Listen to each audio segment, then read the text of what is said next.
ஒரு சர்வே எடுக்கும்போது தான் நம்ம கொடுக்குற ஆஃபர்ஸ் அவங்களால வாங்க முடியுமான்னு பார்க்க முடியும். அடுத்தது மிக முக்கியமா எக்கனாமிக் இண்டிகேட்டர்னு சொல்லுவாங்க. அதாவது அங்க எம்ப்ளாய்மெண்ட் ரேட் எவ்வளவு இருக்கு, இன்கம் ரேஞ்ச் என்ன.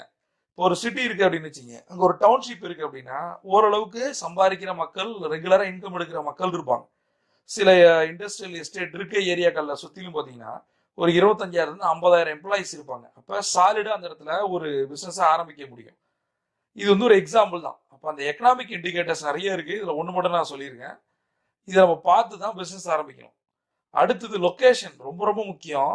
எந்த லொகேஷன்ல நம்ம பிசினஸ் ஆரம்பிக்க போறோம், நம்மளோட ப்ராடக்ட்டும் சர்வீஸும் அந்த லொகேஷனுக்கு மேட்ச் ஆகுமா அப்படின்னு பார்க்கணும்.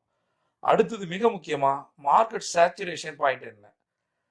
இப்போ போய் புதுசா ஒரு டெலிகாம் கம்பெனி ஆரம்பிச்சா எப்படி இருக்கும், எவ்வளவு ரிஸ்க், எத்தனை கம்பெனிகள் வந்து மூடிட்டாங்க.